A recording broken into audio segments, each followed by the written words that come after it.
Hi, I'm Dr. Julie McLaughlin. I am super excited you decided to join me today for another part of our Project Selfie Wellness series. So let's get started. I'm going to share some slides with you. So I've been practicing for more than 30 years in Lake Bluff, Illinois, and I am a chiropractor, acupuncturist, functional medicine practitioner, and we manage people who have weight issues. And so in my office, we see a large variety of people, and we help them with a variety of different things. We offer in-office visits as well as telehealth. So let's get started here. We're going to talk about the top 10 blood tests that you can do to prevent and reverse chronic disease. So the top 6 preventable and reversible chronic diseases that we're going to talk about today are some big ones. Heart disease, that's high cholesterol, high blood pressure, heart attack, stroke, atherosclerosis, that's like plaquing in your arteries. We're also going to talk about gut problems like IBS, constipation, diarrhea, food allergies, and detoxification. We want to look at blood tests so you can find out if you have adrenal fatigue, if you're stressed, if you have chronic fatigue, depression, or anxiety. How about arthritis? Are you suffering from osteoarthritis, degenerative arthritis, an autoimmune arthritis like rheumatoid, or are you just plain old having some pain, right? Anemias and deficiencies. We're going to look at B12 deficiencies, folic acid and vitamin D, iron and CoQ10. And we're even going to look at the different types of diabetes, type 1, 2, and 3. So when we get a blood test back from the doctor, it can be so confusing. It actually looks like it's written in a foreign language, doesn't it? And it looks like this one over here on the left. It's all written on, and it's just got a bunch of words on it and numbers, and it, what does it really mean? So what I want you to know is that I think blood tests should be much easier to read for the patient, because guess what? It's your body. You need to know that information. And so with my patients, I share that information with them and I explain it to them. And the way that we look at the blood tests make it really easy. We say green is good, yellow is yield, and red is risk. It's really to see if you have an issue, like here in this first column, and what you do 3 months later to improve it, and what it looks like in the second column. You might not even know what these mean, but you can see that you're improving. But I'm going to teach you what those tests mean. So the top 10 lab tests that we're going to talk about to prevent and reverse chronic disease are the cholesterol panel, which includes the total cholesterol, the LDL, the HDL, and the triglycerides. We're going to talk about the advanced cholesterol panel, which I'm sure many of you have never even heard of or had performed on you. And it's called ApoB, ApoA1, and small dense LDL. And the next one we're going to look at is the inflammation markers, the highly sensitive CRP. There are other inflammation markers, but we're going to concentrate on this one today. We're going to look at the blood sugar panel with the glucose, hemoglobin A1C, insulin, and a little calculation called HOMA-IR. Some of the other tests are the B12 panel and the folic acid panel, the liver enzyme panel, which will include AST, ALT, ALK-Phos. CBC, which is your complete blood count, that's for your immune system and some anemias and clotting, things like that. We're also going to look at a deficiency panel for vitamin D, CoQ10, and magnesium. So let's look at a couple other things where we look at essential fatty acids, where we're looking at your omegas. That's what's in your fish oils. People take fish oil a lot of time. How do you know what you really need? And we're going to look at 2 genetic tests, ApoE and MTHFR. So the first thing I want you to know about lab ranges, right? So we have regular lab ranges and we have functional medicine lab range. And a lot of people have asked me, what is functional medicine or functional wellness? So when you look at a person's symptom and you treat their symptom, that's medicine, that's traditional medicine. When you look at what's causing the problem or causing that symptom and you try to correct that cause, that's functional medicine. So we want to look at what's causing your problem currently, or what is a potential that could cause you a problem down the road, like obesity. We all know that obesity is a potential problem that can cause diabetes, inflammation, pain, heart disease. So if we address the obesity problem, when it starts, as opposed to waiting till it turns into diabetes or heart disease, we're going to be much better off. So that's what functional medicine is. So as a result, we look at the ranges in a much narrower category there. We're going to look at it very narrow. So for example, the vitamin D range will say, some labs will say between 20 and 100, you're normal. So you're telling me that if somebody's at 20, they have the same vitamin D as somebody has 100? No, I don't think so. So we have a much narrower range. We're going to talk about it for every marker. I like vitamin D between 60 and 80, so you're right in the middle. So I want to reverse whatever you have going on, but I also want to make sure you don't get anything new. So the first panel we're going to talk about is called the lipid panel. And this panel is actually 50 years old. I don't know about you, but I wouldn't even test my dog with something 50 years old. We want the information, but we want the advanced information as well. This is used to monitor plaque that's being laid down in your arteries and the amount that's getting cleaned up. High cholesterol determines your ratios for your cardiac risk. So the markers here are total cholesterol. Your total cholesterol is that big number. The American Heart Association wants it to be below 200, right? That's where they want it. But it's not a really, really important valid number for us, because the reality is that total cholesterol number really is your LDL, your bad cholesterol, plus your HDL, your good cholesterol, plus another bad cholesterol called VLDL. It's a math problem. You add those up together and you get your total. Now, if you have a lot of good cholesterol and not too much bad, you could still have a high number. So that's why that test by itself isn't super helpful. So let's look at LDL. I think of it, lousy loser leaves the liver. That's your bad cholesterol. And that's what lays down plaque. And then your HDL is your healthy, happy cholesterol. And that's what cleans up the plaque. Now your triglycerides are sticky. They're like a fat plus a sugar, kind of like donut or ice cream. They're sticky. And this is what causes the plaque to stick. Now let's look at the ranges on these tests. For the LDL, I want it to be below 100.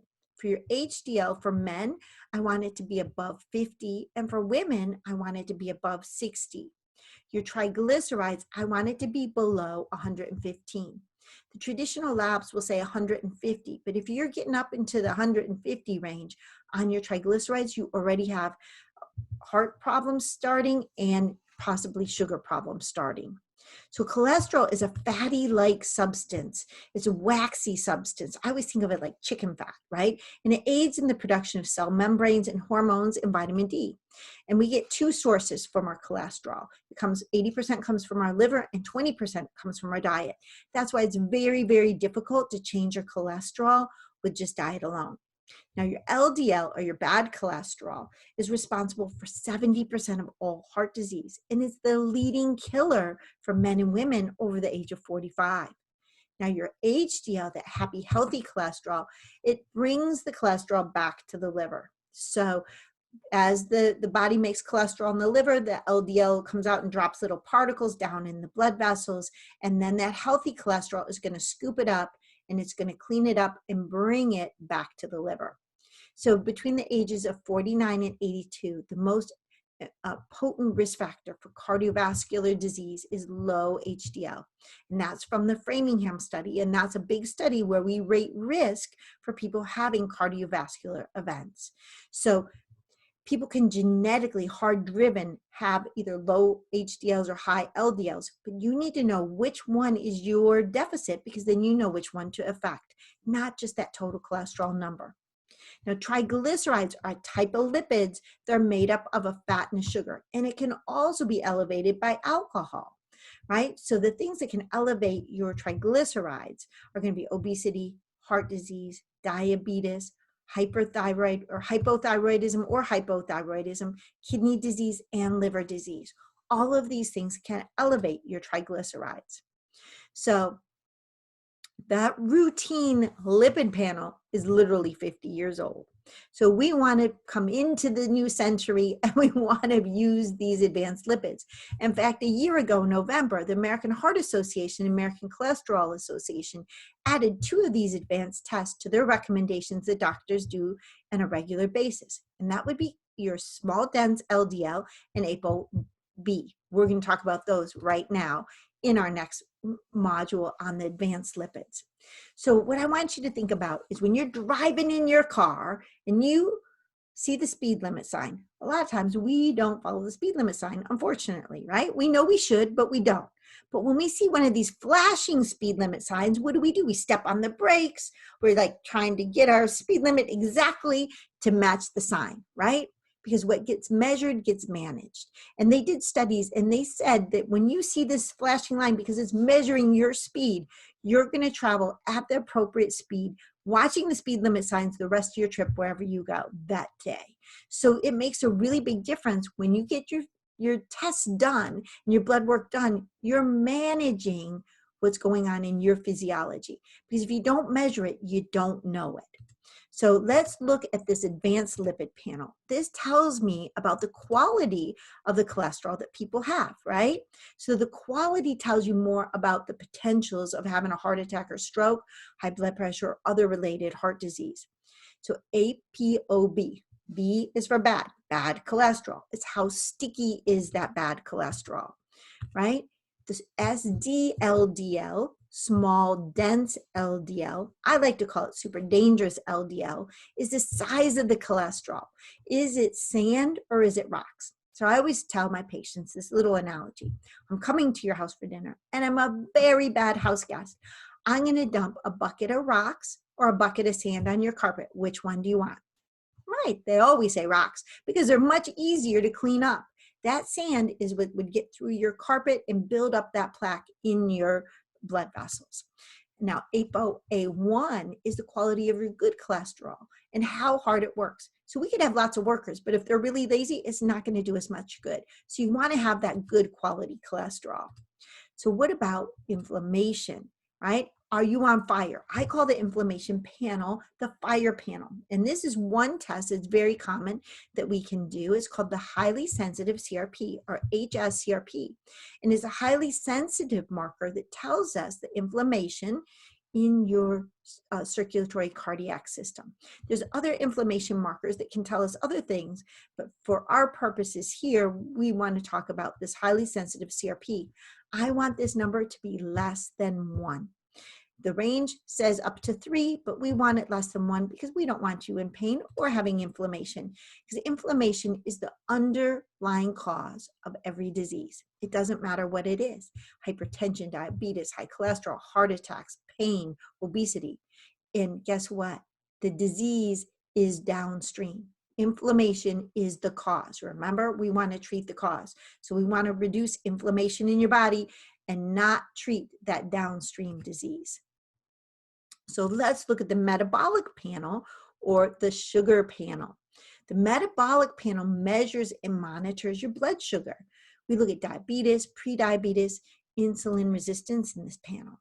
So your glucose is your right now blood sugar. You do it with 8 to 12 hours of fasting, and we want it to be below 100.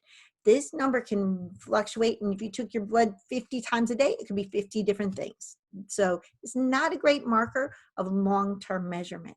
So this hemoglobin A1C is a 3-month blood sugar marker, and it monitors for diabetes. We don't want that marker to be above 5.4. The next one that we look at that a lot of times people are not having tested, unfortunately, is called insulin. Insulin is a fat fertilizer, and when it's elevated, it leads to prediabetes and insulin resistance. I like that number below 5.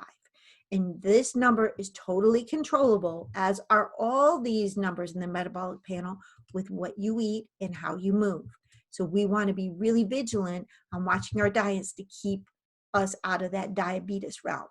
HOMA-IR is a calculation between your glucose and your insulin, and it will actually predict your likelihood of having diabetes in the future. So your blood sugar comes from in the form of glucose, and it comes from carbohydrate foods. So it's going to come from breads, it's going to come from blatant sugars, it's going to come from anything that's starchy, pastas and cereals and grains. And your glucose is going to rise after your meal, and it's going to signal your body to release the insulin so that the glucose doesn't get too high. And then if it goes too high and you use up all your insulin, that's when you become an insulin dependent diabetic. Diabetes can damage your eyes, your kidneys, your brain, your nerves, right? There's three types of diabetes. There's type 1, which is an autoimmune, which is not from lifestyle. Type 2 is from lifestyle. And type 3 is from lifestyle, but it's progressed into Alzheimer's and dementia. That's right. Long-term diabetes affects our brain. We don't want that. So we want our glucose to be below 100. With that hemoglobin A1C, it measures it in the red blood cells. So that's why we can tell over the last 3 months, how well have you been doing? Some patients think that they can be pretty tricky and maybe they eat healthy for a few days before they get their blood done and they try to get their glucose down.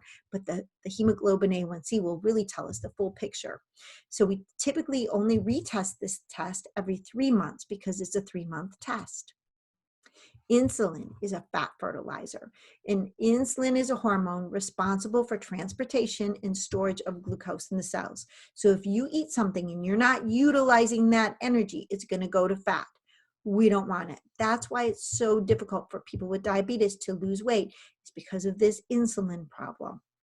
The ideal range here is less than 5. In HOMA-IR, we want the optimal range to be less than 2. The warning range is 2 to 3, and the at-risk range is greater than 3.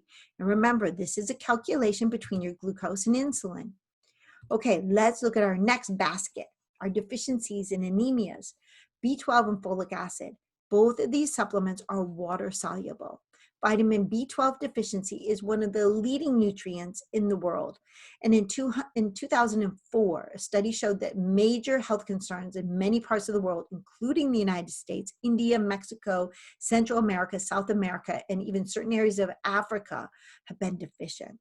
Folic acid is also known as B9, and it's one of the essential vitamins that we need for copying and synthesizing DNA and producing new cells. It supports the nerves, the brain, and immune functions. Folic acid conversion and absorption is dependent on a gene called MTHFR, which we're going to talk about in a minute. So let's look at B12. I want it greater than 900. Some of the labs will have your ranges at 900. When you see the range on the lab, that is the number for someone who's not taking supplements. If you're taking appropriate supplements, your numbers should be much higher, and that is normal, and that's what we want. When we look at your folic acid, this is another B vitamin, and it helps us with our brain and nervous system. I want that to greater than 20. I want it greater than 24. And again, remember when you see it on the lab, those ranges are for the non-supplemented range. So when yours are high, don't get worried. That's what we want. They are water soluble and they're not going to harm you. So let's talk about liver enzymes. So this is gut digestion and detox. An overactive liver and an underactive liver can be a problem, right? So an overactive liver is going to be inflammation, and an underactive liver is going to be a fatty liver. And it causes problem with cholesterol, digestion, and detoxification. So the markers here are called AST and ALT. We want them to be around 20 to be ideal. So the AST is more specific for a cardiovascular origin, and it elevates AST, shows an increase in outside the liver. It could be in the gallbladder, pancreas, or heart. The ALT is a marker that measures cardiac measurements, but the muscle part of it, and also measured muscle. So if we have people running marathons, their ALT could be high because they're doing endurance sports. And it also shows us measurement for kidney tissues and kidney function. The ALK Phos measures cell growth proliferation in the bone and the liver, or how fast something grows. So if someone had cancer and their cells were replicating fast, their alkaline phos could go high. Children who are growing fast, their ALK Phos will go high. Pregnant women, it will go high. People who have a fracture, a broken bone, their ALK Phos could be high because they're replicating new bone cells to heal that fracture. Now, CBC, or complete blood count.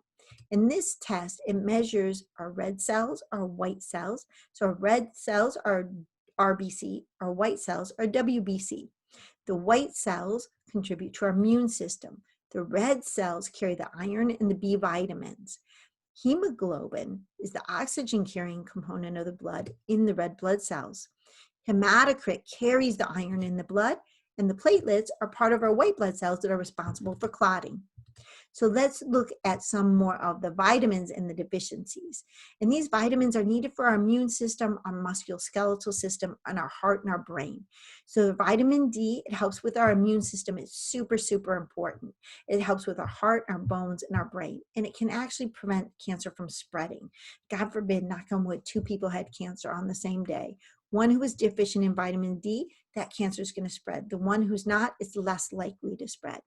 We want your normal levels of vitamin D to be between 60 and 80.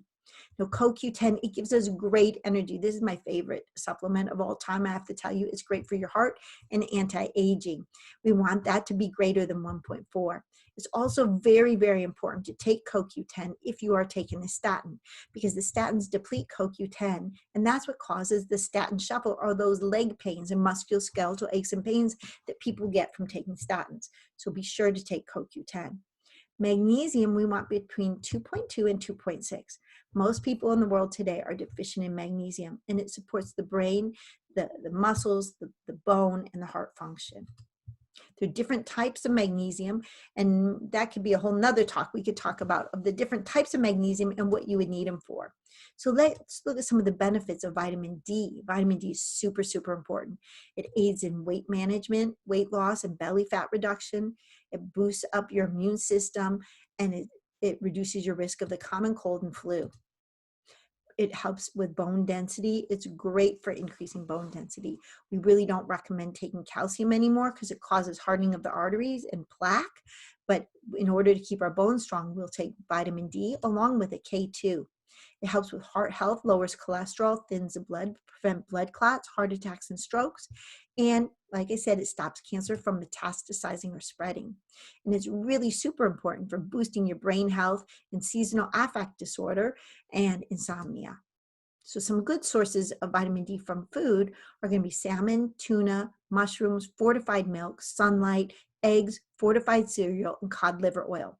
Now, even though you're going to get it in your food, you're always going to have to take a supplement, because this is the one thing that I can say 100% of the time all of my patients have been deficient in, even if they're eating it, if they're not taking a supplement. So these are the supplements that I recommend. They're from Zymogen. It's a pharmaceutical grade supplement. The D3 2000 is a good middle of the road dose. And the active nutrients is a multivitamin that has those B12 folic acids and the vitamin D in it. You can go to zymogen.com and Whole Scripts, and you need a passcode. If you put Get Healthy in and my last name, you'll be able to order these pharmaceutical grade supplements. So CoQ10 has great benefits. Like I said, this is my favorite supplement ever. It gives you energy, and it improves your energy greatly. It slows down the aging effects and the organ muscle degeneration. It helps with free radicals. It protects your cell membranes and fights free radicals. It reduces aging-related diseases. It offsets the effects of statins, and it improves your cellular bioenergetics and heart health. And it's really, really good for your brain and cognitive disorders. So magnesium is great as a natural muscle relaxer. It helps with inflammation, it alleviates PMS symptoms. It helps improve blood sugar. It helps reduce blood pressure, and it's good for your heart health. And it enhances your quality of sleep and reduces insomnia.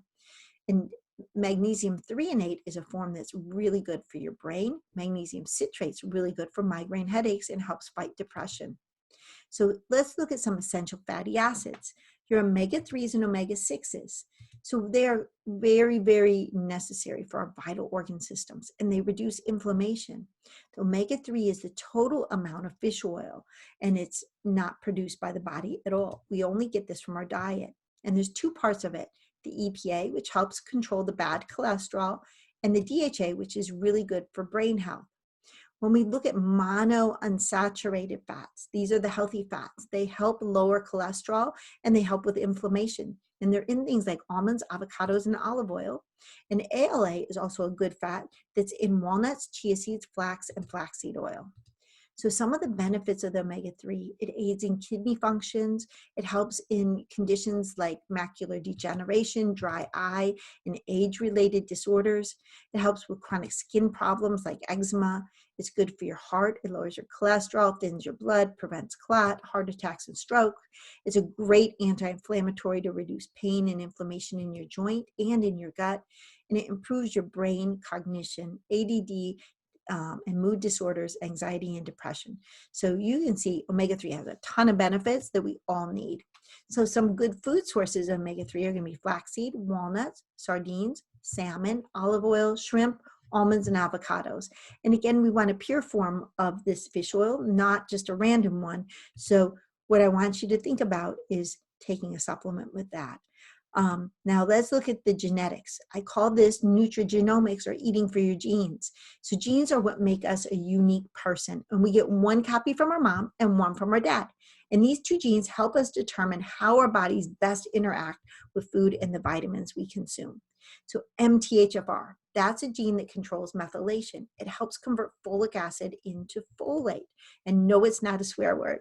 ApoE helps us determine what nutrigenomics, what food is going to be best to help us avoid heart disease, Alzheimer's, and diabetes. So let's dive a little bit into this ApoE. I did a whole nother course on eating for your genes, but I'll give you the gist of it so you can kind of get it. So there's 3 different types. There's a 2, there's a 3, and there's a 4. And I call them tiger, bear, and deer. So 65% of all the population in the world are a 3-3 or a bear, right? They're middle of the road. They're not hardwired for this chronic disease. When we look at deer, these are people that have a 3 and a 4, and they're 25% of all the people in the world, and they're more susceptible to heart disease and Alzheimer's. And then the last one are people who have a 2, and those are considered tigers, right? And they are about 10% of all the people in the world, and they're more susceptible to diabetes. When we look at these 3 types, you can look back in your family and say, do you have diabetes in your family? Do you have heart disease? Which one is it? And you can kind of guess where you are. Not that those things can't be turned on by lifestyle. So even if you're a bear, you can turn those lifestyle problems on. So when we look at this, we want to really think about what we're eating. We want to eat for our genes, and that's the nutrigenomics. So MTHFR, right? This is not a swear word, it's a methylation problem. So this means that we can't convert folic acid efficiently into folate, and that's genetic. That's why pregnant women take prenatal vitamins, because they want to prevent cleft lip and palate, spina bifida, miscarriages, things like that. So this is a very common gene that we have a defect in, and it requires the activation of a certain type of folic acid. So you can't just take regular folic acid or get it in your food. It needs to be a methylated one, and we use methyl support from Zymogen for that. So who's at risk, right? So 70% of the population has this gene. 30% has 2 genes, right? And it's linked to 40 different diseases. If you have 2 of the genes, a lot of times it can cause blood clotting problems, infertility, all kinds of things. So this is a really big issue, and it's easily corrected. So let's look at some before and afters. When we look at this marker, this very first column, this is one patient, and when we started, and I made my recommendations, and we're not going to go into the numbers, but I want you to see by the colors, right? And she had a cholesterol problem, pretty good here. She had a blood sugar problem over here. And then she really had some uric acid problems, which could be kidney, which could cause some gout type things. And I made my recommendations for diet and supplements, and I made really specific ones using our Zymogen products. And she decided she was going to go to Walgreens and buy her own supplements and see if she could do it on her own. Well, these results were her follow-up. You can see that her numbers got much worse because she wasn't taking good quality supplements or in the dose that would actually change the markers. With these numbers being so high, I told her I could no longer help her. I needed to send her to a primary care doctor because she was at risk with some genetic issues that she was not controlling. And she begged and said, if I'm really good for 8 more weeks and I try and I switch to supplements, Can we still do this? And I said, all right, 8 weeks, that's it. And I want you to see the improvement. She went all the way down from 251 to 207 with her cholesterol. She made great improvements. She reversed that tendency for diabetes, and that uric acid is gone. So by changing what you're eating and using the appropriate supplements that are very personalized and specific to you, you can change these markers. And her markers have gone on to become into the green. So you can do this too. We've done it. I've done it tens of thousands of times with patients. So when we look at it, it's eating better, moving better, and taking the right supplements. It's supplements that are going to help you with that. So there's a very dangerous belief that there's nothing that can be done. We think, well, my parents had it, so I'm going to have it. Or I just eat this way. I'm too stressed out. Whatever your excuse is, it's not true. It's a very dangerous belief. And that's why I'm here. I'm here for you because my sole focus is to improve the quality of life and health for every person I encounter. That's why I'm doing these webinars. That's why I'm here to help you and all of my patients. So I am here for you if you need any help. We have in-office and virtual appointments. We do chiropractic care, history exams, massage, acupuncture, posture and lean screens. I have telehealth functional medicine visits. If you want to have your labs done, I can send you an order and then we can do a call just like this over the phone and go over it, make recommendations. We do both routine advanced blood testing. I do in-office and virtual weight loss. We also have a lipo laser that's great for losing those inches and tightening up saggy skin areas. So what is telehealth? Telehealth is where we get to talk virtually. I can share my screen with you. I can show you your blood work. We can talk on the phone, whatever works for you. And then we make the recommendations. I have a complete portal for my patients that we communicate through. I can send you documents and trainings. They're going to help you obtain your best health. With the lab test, we do before and after. That's the way we know it works because no one's going to come in and say, my liver feels much better today. We're going to measure it because what gets measured gets managed. And what you can do for 42 days, I know you can do this. Eat better, move better, think better, and sleep better. So I want you to join me for our wellness series at projectselfie.com where we predict, we personalize, participate, and prevent chronic disease. So, and if you'd like to follow me, we have a private Facebook group. It's called Upside of Wellness, and it's free, and it's for my patients, where I share information like this, and we support our community there. So it's called Upside of Wellness. And if you need to contact my office, my phone number is 847-234-2346 at mclaughlincare.com or beginwithwellnessweightloss.com. Have a great day. I hope you enjoyed this information. Bye-bye.